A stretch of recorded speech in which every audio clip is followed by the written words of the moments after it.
Hey, what's up mga kaballers? Maligayang pagbabalik sa aking channel. Halina't pag-usapan natin ang balitang Warriors swerte agad sa blockbuster trade. Dalawang superstar sa Warriors inalabas na. Tara na't pag-usapan natin yan dito sa Basketball Hotshots.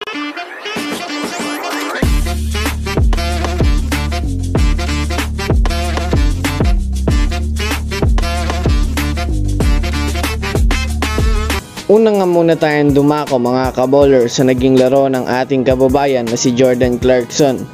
Well, kanina nga po mga kaballers ay nagkaroon ng laro ang kupunan ng Utah Jazz at itong Dallas Mavericks. Syempre, bago pa naman nga po mga kaballers magsimula ang kanilang laban ay masasabi na rin nga po nating medyo tagilid nga po ang kupunan ng Utah Jazz dahil na rin bukod nga sa nasa ibaba sila ng Western Conference ay matindi nga po talaga ang nilalaro ng Dallas Mavericks sa ngayon.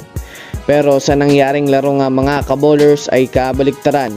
Sa inaasahan ng mga fans ang naganap, ito ay matapos matambakan ng Utah Jazz ang Dallas Mavericks sa score na 127-90 na pinangunahan naman nga po mga kaballers ng ating kababayan na si Jordan Clarkson matapos magtala ng triple-double 20 points, 10 rebounds at 11 assists na ikinatuwa na naman mga kaballers ng mga Pilipino.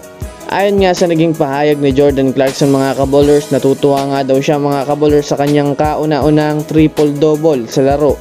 Inamin rin nga nito mga kaballers na hindi niya nga daw ito magagawa kung hindi dahil sa kanyang mga kakampi.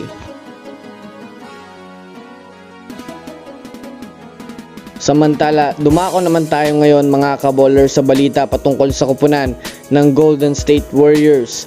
Sa ngayon nga po mga kaballers ay mayroon na naman nga pong trade proposal ang inilabas ng NBA analyst para sa kupunan ng Golden State Warriors at itong Chicago Bulls na sa kasulukuyan ay parehong nakakaranas ng struggle ngayon na makaangat sa liga. Ayon nga po mga kaballers sa inilabas na trade proposal, matatanggap nga po mga kaballers ng Chicago Bulls itong sina Andrew Wiggins, Draymond Green kasama ang 2026 first round pick, habang ang magiging kapalit naman nga nito mga kaballers ay matatanggap ng Warriors itong si Zach LaVine at itong si Nikola Vucevic. Well, alam naman nga po natin mga kaballers na hindi na nga po masyadong nagbibigay pa ng malakas na impact itong si Andrew Wiggins at Draymond Green sa Warriors dahil sa may kanya-kanyang issue o problema na nga ito sa team na hindi na makakatulong pa sa Warriors. Kaya kung susumadayin natin mga kaballers, kailangan nga nila itong bitawan upang magkaroon ng improvement ang kanilang team. Malaking bagay rin nga sa Warriors ang magiging kapalit nito dahil kung susumadayin nga natin, madadagdagan ng katulong si Stephen Curry na isang ball dominant na si Zach LaVine at isa pang big man na kayang magdomina rin sa ilalim ng basket na si Nikola Vucevic. Ano sa tingin nyo mga kaballers? Tama lang ba ang trade na ito? Tara na't pagkwentuhan natin yan sa ibaba. So that's it for today's video mga kaballers. Yan lang ang ating pag-uusapan sa ngayon. Pindutin ang subscribe and hit nyo na rin ang notification bell para sa mga susunod na update sa mundo ng basketball. Again, this is Basketball Hotshots. Thanks for watching.